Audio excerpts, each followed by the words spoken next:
आज की रात होने वाली है कयामत की रात। आज या तो अमेरिका बचेगा या फिर इसराइल। जी हाँ, आज जो होने वाला है वो सुनकर आप सभी के पैरों तले जमीन खिसक जाएगी।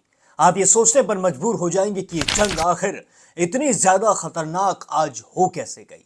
आखिर ट्रंप ने इस तरीके का बयान कैसे दे दिया। आखिर ट्रंप ईरान के साथ ऐसा कैसे कर सकता है, और ईरान अब जो पलटवार करेगा वो देखकर डोनाल्ड ट्रंप की रातों की नींद उड़ जाएंगी। आदाब, नमस्कार, Sat Shri Akal, peace to be with you दोस्तों। मेरा नाम है जुनैद भाटी और आप देख रहे हैं द न्यूज पेपर। जैसे कि आप सभी जानते हैं कि मिडिल ईस्ट में लगातार जंग चल रही है। लगातार दोनों देश आपस में भिड़े हुए हैं। शुरुआत में इजराइल और ईरान के बीच जंग छिड़ी थी, लेकिन इसमें बीच में अमेरिका अचानक से कूद गया और देखते ही देखते ये जंग अमेरिका वर्सेस ईरान की बन गया। लेकिन अमेरिका को लगा था कि वो ईरान को आसानी से हरा देगा, ईरान पर वो हमले करेगा और ईरान उसके सामने आकर हाथ जोड़कर कहेगा कि ट्रंप साहब हमें माफ कर दो। लेकिन हुआ इस चीज का उल्टा। उल्टा अमेरिका ने कई बार ईरान के सामने हाथ जोड़ लिए। डोनाल्ड ट्रंप ने कई बार हाथ जोड़कर कह दिया कि ईरान रुक जाओ, खामनेई रुक जाओ, इस जंग को रोक दो, हो सके तो सीज फायर कर लो। लेकिन ईरान ने बार बार अमेरिका का मजाक उड़ाया। बार बार ईरान ने कहा कि इस जंग की शुरुआत तुमने की थी और इस जंग का अंत अब हम करेंगे।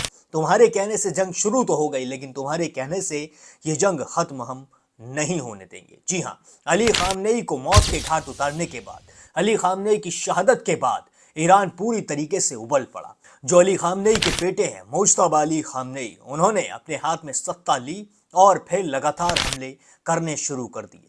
उन्होंने अमेरिका के सारे एयरबेसेस को तबाह कर दिया, अमेरिका के बड़े बड़े फाइटर जेट्स को तबाह कर दिया।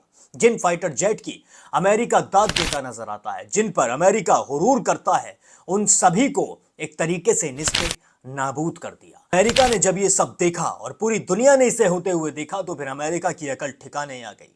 डोनाल्ड ट्रंप ने कई बार ईरान के सामने झुककर कहा कि हमें माफ कर दो, लेकिन स्ट्रेट ऑफ हॉर्मुज को बंद करना ईरान का मास्टर स्ट्रोक है। जी हाँ, उसे वो बिल्कुल भी गंवाना नहीं चाहता है। अभी कुछ दिन पहले भी डोनाल्ड ट्रंप ने कहा था कि स्ट्रेट ऑफ हॉर्मुज को खोल दीजिए, जैसे भी आपने इसे बंद किया है अब बहुत हो गया है, अब वहां से तेल आने दीजिए। लेकिन इसके जवाब में ईरान ने जो कहा वो सुनकर आप भी हंसेंगे। जब डोनाल्ड ट्रंप ने कहा कि इसे खोल दीजिए, तो ईरान ने कहा कि हमारे पास से इसकी चाबी खो गई है। जी हाँ, आप देख रहे हैं कितने मजाकिया अंदाज में और ऐसे जंग के हालात में ईरान ने डोनाल्ड ट्रंप को जवाब दिया, जैसे कि ईरान पर कोई फर्क ही नहीं पड़ता है। डोनाल्ड ट्रंप कुछ भी बोलता रहे, कुछ भी कहता रहे, कुछ भी उटपटांग बातें करता रहे, ईरान उससे ना ही डरने वाला है और ना ही उसके सामने झुकने वाला है। और अब जब सभी चीज की इंतहा हो गई, सारी चीजों की एक तरीके से एंड हो गया, उस पर अब डोनाल्ड ट्रंप ने आके ऐसा बयान दे दिया है, जिस बयान से पूरी दुनिया को सोचने पर मजबूर होना पड़ा है कि कहीं अमेरिका अब ईरान के ऊपर न्यूक्लियर अटैक तो नहीं करने वाला है, कहीं अमेरिका परमाणु हमला तो नहीं करने वाला है ईरान के ऊपर। क्योंकि अब जो डोनाल्ड ट्रंप का बयान है वो कुछ ऐसा ही है। डोनाल्ड ट्रंप ने एक प्रेस कॉन्फ्रेंस की।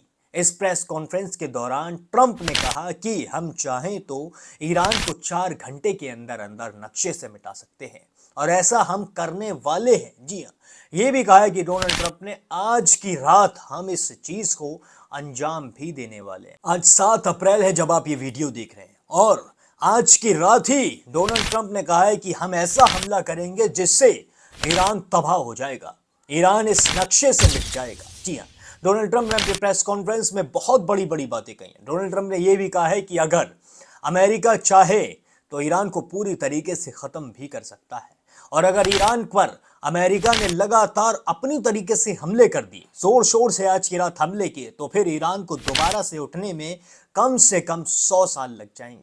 देख रहे हैं, और अमेरिका ने यह भी कह दिया है कि अगर इस जंग से अभी अमेरिका हट जाता है, अभी निकल जाता है, तो फिर ईरान को पहले जैसा होने में कम से कम 20 साल लगेंगे।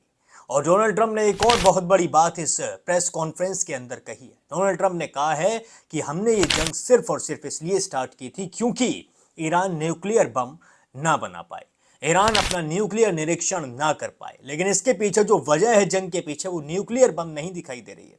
जैसा कि आप सभी को पता होगा कि कुछ दिन पहले डोनाल्ड ट्रंप ने वेनेजुएला के प्रेसिडेंट को भी उठा लिया था, उन्हें भी अगवा करवा लिया था, और उन्हें अगवा करवाने के पीछे सिर्फ एक ही वजह थी, पेट्रोल, ऑयल, क्रूड ऑयल, कच्चा तेल। और यही नजर अब डोनाल्ड ट्रंप की ईरान के ऊपर है। आप ध्यान से समझिए इस ट्रंप के मन में आखिर चल क्या रहा है। आप इसकी हरकतें देख रहे होंगे, आप इसके बयान सुन रहे होंगे, आपको हंसी आ रही होगी, लेकिन कहीं ना कहीं इसके दिमाग में सिर्फ तेल तेल तेल घूम रहा है। इसे कैसे भी करके कच्चा तेल चाहिए, इसे कैसे भी करके बिजनेस करना है। ये खुद में भी एक बहुत बड़ा बिजनेसमैन है। प्रेसिडेंट तो नाम का है, इसके बिजनेस चलते हैं, इसके होटल्स हैं, इसकी दुनिया भर की चीजें हैं। पूरे अमेरिका में इसका बिजनेस फैला हुआ है। अमेरिका में नहीं, पूरी दुनिया में इसके बिजनेस फैले हुए हैं। तो फिर ये सिर्फ और सिर्फ बिजनेस के माइंड से चलता है। इसे देशों से कोई लेना देना नहीं है। ईरान आगे चल के कितने न्यूक्लियर प्लांट लगा ले, कितने न्यूक्लियर बम बना ले, इसे कोई भी फर्क नहीं पड़ता है। ये सारा खेल सिर्फ और सिर्फ तेल का है। जी हाँ, लेकिन ईरान भी इस खेल को समझ चुका है और ईरान ने भी इसकी दुखती नस पे ही हथौड़ा मारा, इसकी दुखती नस को ही पकड़ा।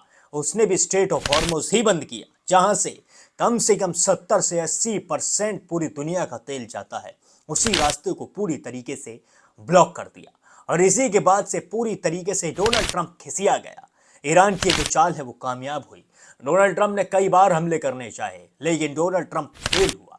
डोनाल्ड ट्रंप के कई बड़े बड़े फाइटर जेट्स को ईरान ने तबाह कर डाला। ईरान ने अभी कुछ दिन पहले, जैसे कि आपको पता होगा, अमेरिका के पायलट को भी भगा भगा कर मारा। कहीं ना कहीं भागता नजर आ रहा है। अमेरिका और ईरान दोनों ही मिलकर उसे ढूंढ रहे हैं, लेकिन किसी के भी हाथ अभी ये पायलट लगा नहीं है। अगर अमेरिका के हाथ लग जाएगा तो बच जाएगा, लेकिन अगर ईरान के हाथ ये पायलट लगा तो फिर अमेरिका के लिए बहुत बड़ी मुश्किल होने वाली है। और इस जंग के बीच जो छुपकर इस वक्त बैठा है वो है बेंजामिन नेतन्याहू, जिसकी वजह से ये जंग स्टार्ट हुई, जिसकी वजह से डोनाल्ड ट्रंप इस जंग के अंदर कूदा। बेंजामिन नेतन्याहू का कुछ अता पता ही नहीं है। बीच में तो ये भी खबरें निकली थी कि नेतन्याहू को मार दिया गया है। ये जितनी भी वीडियोस आ रही हैं सभी के सभी एआई वर्जन है, सभी एआई से बनाई गई हैं। और ये कहीं ना कहीं सच भी लग रहा है, क्योंकि बहुत दिन हो गए हैं बेंजामिन नेतन्याहू का कुछ भी अता पता नहीं है, सामने निकल कर नहीं आ रहा है। देख रहे हैं आप डर कितना है। ईरान को जो खोना तो वो तो उन्होंने खो दिया, उन्होंने अपने अब्दुल्ला अली खामनेई खो दिए। अब उनके पास खोने के लिए कुछ बचा नहीं है। अगर कुछ बचा है तो सिर्फ अब है जवाब देना, और ईरान लगातार जवाब देता हुआ नजर भी आ रहा है। सबकी निगाहें सिर्फ रात पर टिकी हैं। आज की रात आखिर क्या होगा। डोनाल्ड ट्रंप ने आखिर बढ़ चढ़कर प्रेस कॉन्फ्रेंस में कह तो दिया है कि ईरान आज नक्शे से मिट जाएगा, ईरान को हम 4 घंटे में तबाह कर देंगे। और इसी के बाद से अब सबकी नजरें आज की रात जो होगा उस पर टिकी हुई हैं। आज आखिर ऐसा डोनाल्ड ट्रंप क्या करने वाला है जिससे ईरान की नींदें उड़ जाएंगी। और अगर ऐसा हुआ कि ईरान ने उल्टा अमेरिका की नींदें उड़ा दी तो फिर ये भी देखने वाली बात होगी। आज की रात पता लगेगा कि किस में कितना है दम। आज ईरान अमेरिका को धूल चटाता है या फिर जो डोनाल्ड ट्रंप ने कहा है वो हो जाएगा, ये देखने वाली बात होगी। जंग के मैदान के सारे बड़े छोटे अपडेट्स मैं आप तक लगातार पहुंचाता रहूंगा, इसलिए चैनल को अगर सब्सक्राइब नहीं किया है तो अभी सब्सक्राइब कर लें। बाकी इस वीडियो को लाइक करिए, कमेंट सेक्शन में अपनी राय जरूर बताइए और अपने साथियों के साथ वीडियो को शेयर करना बिल्कुल भी ना भूलें।